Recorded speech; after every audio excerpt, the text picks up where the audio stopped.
It is a high-stakes chess match, and every move is critical. Something that, if Russia held, would give it total control over the unoccupied coastline areas. We're talking of a complete game-changer for hitting Putin's key command and control posts and ammo dumps deep behind enemy lines.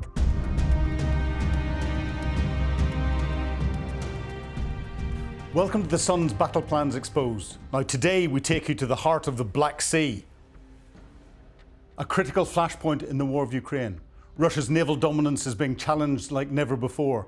This week, we have reports of another significant blow to Putin's fleet.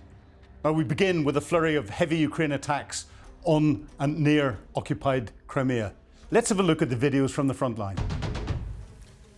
So Ukraine hits a Russian cruise missile carrier, and Ukrainian military intelligence claims to have hit the Russian Bayan M-class missile ship. These ships are armed with deadly caliber cruise missiles, which have been used to bombard Ukrainian cities, both military targets but primarily civilian targets. Reports suggest that the Ukrainian drone damaged the ship's radar system and followed by a direct attack from special forces. The vessel, which was reportedly preparing to launch for an attack, was forced to retreat. This is yet another example of Ukraine's innovative and daring tactics taking the fight to the Russian Navy. Now, in our next video, we have Ukrainian drones coming in and attacking Russian air defense systems in occupied Crimea. And they're attacking Russian command and control sites, radar sites, sites controlling the GLONASS satellite system, the Russian equivalent of GPS. Attacking these very high value targets are difficult for Russia to repair and have a massive impact on Russia's ability to command and control its operations across the whole of the region. So again, we have the HUR, the GUR, attacking Russian airfields. Here, I think it's in Crimea again, Mi-8 helicopters, and they're attacking Russian tugboats. Now, this is very much like the Operation Spider's Web that we saw, but it's done in ones and twos and small numbers by determined bands of commandos, Ukrainian commandos, infiltrating into the area and flying these drones at their targets, or using locally recruited agents to do that for them.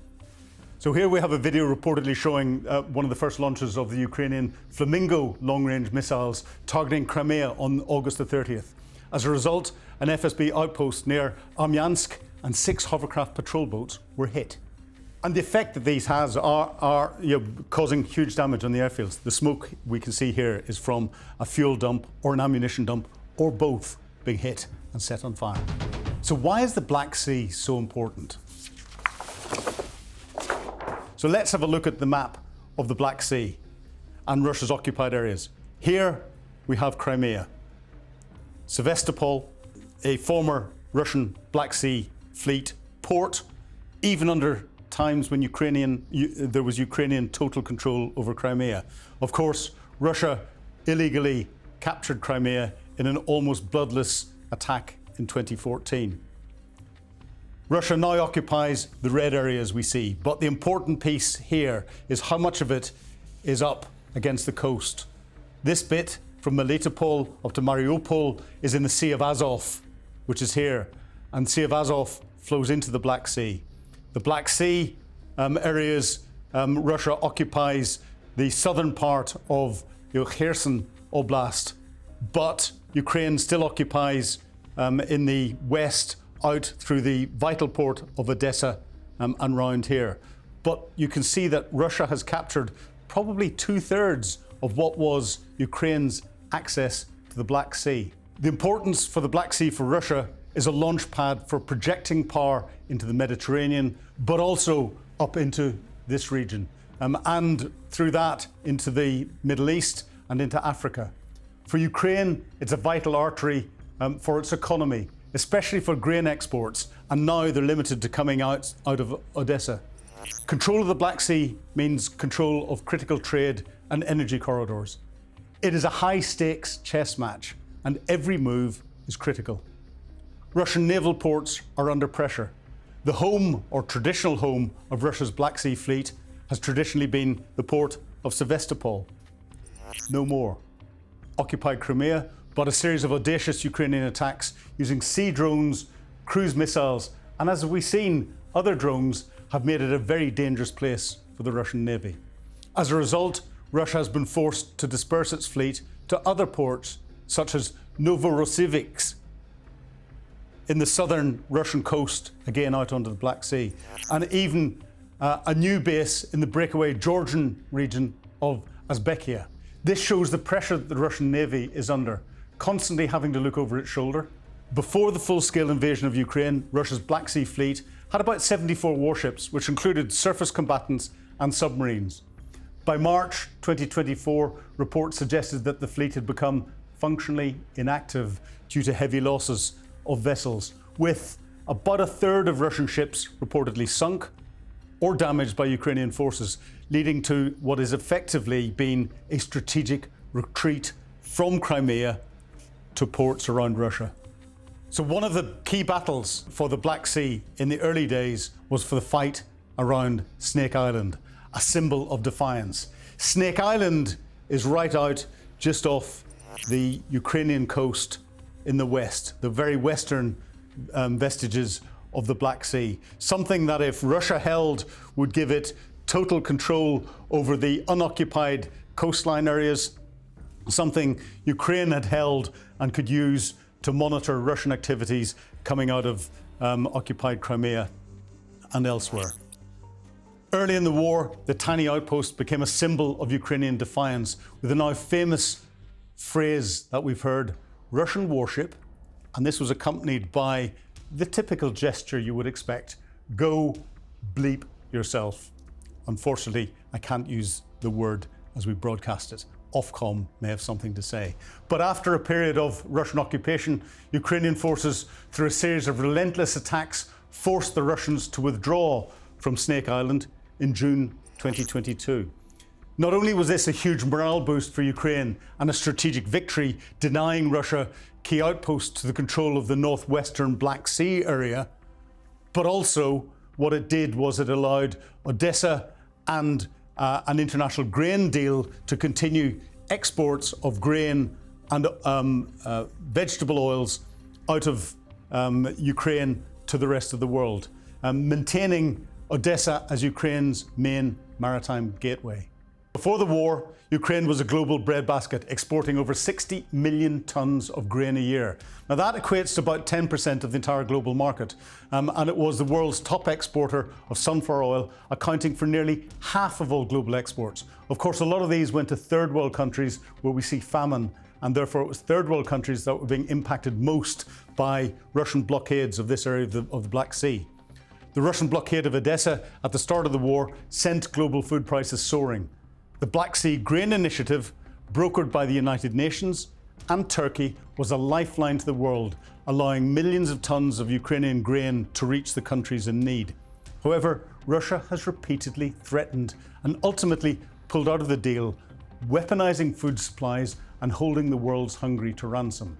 Now, Ukrainian success at being able to negotiate this deal with the UN and Turkey, and Russia not been able to influence it even after they withdrew, was purely because Ukraine has managed to continue control over this western part of the Black Sea, and Snake Island was key to that. But also, if we look at Ukraine's activities, at the very beginning, the sinking of the Russian flagship in the Black Sea, the Moskva, was a turning point. No discussion of the Black Sea is complete without mentioning its sinking in April 2022. The flagship of the Black Sea Fleet, the pride of the Russian Navy, it was sunk by 2 Ukrainian Neptune anti-ship missiles. It was the largest Russian warship to be sunk in wartime since World War II, and a massive blow to Russian prestige and naval capability. The commander of the Black Sea Fleet was invited to Moscow to have a meeting with Vladimir Putin without coffee. That means he was sacked. The sinking of the Moskva proved the Russian Navy was vulnerable and set the stage for the naval battles we're seeing today. Remembering the Ukrainians don't have a consistent and clear naval capability. The Russians have one of the strongest naval capabilities in the world. But Russia is not standing alone. Russia hits back in the Danube Delta in the west. It's not all one-way traffic. In a worrying development, there have been fresh reports of Russia turning the tables on Ukraine's own tactics. Moscow claims to have used a sea drone for the first time to successfully attack a Ukrainian vessel. The reconnaissance ship Simferopol was reportedly hit and sunk in the Danube Delta, tragically killing its crew members. It's a stark reminder that this war is a constantly evolving game of cat and mouse, with both sides learning and adapting their battle plans at lightning speed. Now we're diving deep into the shadow war of wonder weapons.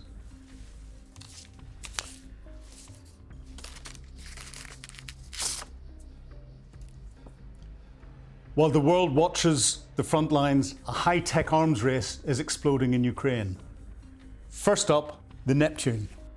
Remember the missile that famously sank Russia's Black Sea flagship, the Moskva? Well, it's had a serious upgrade. Ukrainian engineers have unveiled the long Neptune. It's bigger, beefier, and has a terrifying new reach, but it's still measured in hundreds of kilometres. The original could hit ships 300 kilometres away. This new beast is a land attack cruise type missile that can strike targets up to 1,000 kilometres inside Russia. We're talking of a complete game changer for hitting Putin's key command and control posts and ammo dumps deep behind enemy lines. It's a clear message: nowhere is safe. Now, if the long-range Neptune was a game changer, this next weapon is from another planet. It's called the Flamingo, and it's just broken cover in a big way. Developed in secret, this new Ukrainian cruise missile has frankly a staggering claimed range of 3,000 kilometres. That puts almost all of European Russia right up to the Ural Mountains in its crosshairs. Its warhead is massive, and it's built to be fast and destructive. The first videos of its combat use are now surfacing, and military analysts are buzzing. This isn't just about pushing Russia back anymore, it's about holding their most vulnerable strategic assets at risk from hundreds of miles away. The Flamingo could be the most significant homegrown weapon of the war, and of course its use is totally controlled by Ukraine, not restricted by any other country, including the United States. But it's Ukraine's naval drones that have truly revolutionised the war at sea.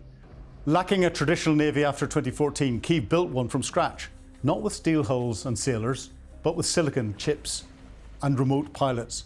We're talking about a swarm of fast, explosive-packed drone boats that have become the Black Sea Fleet's worst nightmare. There are two main stars of the show. First, the Sea Baby, Ukraine's earliest drone. Developed by Ukraine's security service, the GUR, the HUR, this is the heavyweight brawler. It's a larger drone that can carry a massive 850 kilogram warhead, powerful enough to cripple the Kyiv bridge and smash warships in the supposedly safe harbours. Then you have the HUR, the military intelligence's weapon of choice, the Magura V5. It's faster, smaller, and more agile. A sea-skimming assassin designed to hunt and kill moving warships in open water. Using swarm tactics, these drones have sent numerous Russian vessels, including the missile corvette Ivanovets and the landing ship Caesar Kunikov, to the bottom of the Black Sea. This drone navy has sunk or damaged over a third of Putin's fleet, forcing it to cower in ports far from Ukrainian shores. Ukrainian military intelligence operatives destroyed a Russian patrol boat in the Black Sea near the occupied Kherson region using a precision-guided missile. Now, the significance of this was that it was a drone that was used to fire a laser dot at the target. The strike took place off the coast near the temporary occupied resort of Zalezhny port in Kherson region. According to the HUR or GUR, an air-launched missile struck the vessel, killing all 5 Russian crew members on board. Thanks to laser targeting from a drone, our forces delivered a precise and devastating missile attack against the enemy vessel in the Black Sea. Drone technology has also been used for other firsts. Ukrainian drones have been used as motherships to launch aerial drones at oil and gas platforms in the Black Sea, to launch anti-aircraft missiles at Russian helicopters and Russian fighter jets in the Black Sea, and have been successful in downing at least one of each. Now, Russia doesn't stand still. It's fighting back. It's copying the tactics and hunting the launchers. But as we said, this is a brutal war of counterpunches. For all of Ukraine's high-tech wins, Russia is learning and adapting and hitting back hard. First, they're copying what works. Remember the Ukrainian sea drones that terrorized the Black Sea fleet? Well, Russia now has its own. Recent footage shows them being used to attack Ukrainian ships on the Danube River or in the Danube Delta right near the border with the NATO member Romania. It's a classic Putin move. Steal the enemy's playbook and use it against them. And more worryingly for Kyiv, Russia is now actively hunting the hunters. This is the flip side of the wonder weapon story. Just days ago, Russian intelligence spotted a prized Ukrainian Neptune missile launcher preparing for fire. A Russian Alexander missile was fired in response, hitting the target. While it may not have been a direct hit, the resulting fire and explosion caused catastrophic damage. It's a devastating blow for Ukraine and a stark reminder that every time they reveal a new capability, it immediately becomes Russia's #1 target. So there you have it, a shadow war of innovation and brutal retaliation. Ukraine is developing incredible weapons like the Flamingo missile and a revolutionary drone navy, giving them the power to dominate the Black Sea and strike deep into Russia. But Putin's forces are adapting, copying tactics, and ruthlessly hunting these new threats. The battle plans are being rewritten every single day. To understand the significance of today's naval clashes in the Black Sea, we're going to take a little step back in time. 43 years ago, unfortunately, I can remember it well, another conflict in the South Atlantic redefined naval warfare. I'm talking about the Falklands War. In 1982, when the British task force sailed 8,000 miles to reclaim the Falkland Islands, they were sailing into a new era of naval combat. The enemy wasn't just ships and submarines anymore, it was a missile, a name that would soon become famous, the Exocet. HMS Sheffield, also known I think in her early days as HMS Shiny, because she was a state-of-the-art Type 42 destroyer. It was one of the most modern warships in the Royal Navy, a symbol of British naval power. But on the 4th of May 1982, its cutting-edge technology was put to the ultimate test. A blip on the radar said 2 Argentine Super Étendard jets were flying low to avoid radar. Each launched a French-made Exocet missile. On board the Sheffield, there was confusion. A radar contact was dismissed as a false alarm. By the time the incoming missiles were spotted, it was too late. The crew had less than 20 seconds to react. A devastating blow, one of the Exocets slammed into Sheffield's side. Although the warhead may not have detonated, the impact and the unspent rocket fuel ignited a ferocious fire. The blaze tore through the ship, knocking out its firefighting systems. 20 crew members lost their lives and the ship was engulfed in smoke and flames. 6 days later, the once mighty HMS Sheffield sank beneath the waves. Exocet's deadly reputation, the sinking of the Sheffield, was a profound shock. It was the first Royal Navy warship to be sunk in action since World War II. It proved that a relatively small, inexpensive missile could take out a multi-million-pound warship. The Exocet missile became a household name overnight, a byword for unstoppable destruction. The attack was a wake-up call for the navies across the world, forcing a rethink of ship design, air defence systems, and the very nature of modern naval combat. The lessons learned from the tragic loss of the Sheffield continue to influence naval strategy to this day. So having covered the naval war, the air war, is this a subject for us to talk next time? We've talked previously about land, and today we talked about the maritime domain, but what about the strikes above Ukraine in the air domain? Many expected Russia's vastly superior air force to dominate, sweeping Ukraine's much smaller air force aside, but this hasn't happened. So what went wrong for Putin's air power? And what are the new threats emerging from the skies? On paper, Russia has one of the largest and most advanced air forces in the world. Thousands of fighter jets and bombers and attack helicopters. Ukraine, by comparison, has a fraction of that number, mostly older Soviet-era aircraft. Yet over the 2 years, more than 2 years, Russia has failed to achieve air superiority. We'll explore why. A combination of factors. Ukraine's effective use of Western-supplied air defence systems, like the Patriot and the NASAMS, has created a deadly no-fly zone for Russian aircraft. Furthermore, Russia's air force has shown a surprising lack of coordination and a reluctance to risk its most vulnerable assets deep inside Ukrainian airspace. This hesitancy isn't without reason. Russia has suffered significant losses. Experts estimate they've lost hundreds of aircraft, including advanced Sukhoi and MiG fighter jets, as well as numerous helicopters. It is a staggering figure that speaks to the effectiveness of Ukraine's air defences. However, Russia isn't giving up. Unable to achieve air superiority, they've resorted to brutal new tactics using glide bombs. These are old Soviet unguided bombs fitted with wings and GPS, or the Russian GLONASS guidance kits. Russian planes can launch them from a safe distance, far outside the range of most Ukrainian air defences.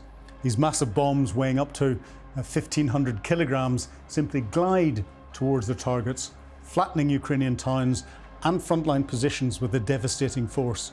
It's a crude but effective way to pound Ukrainian defences without risking their valuable aircraft. Ukraine's Air Force, though outmatched, continues to punch above its weight. Its pilots are flying dangerous missions, often at treetop level, to evade Russian radar.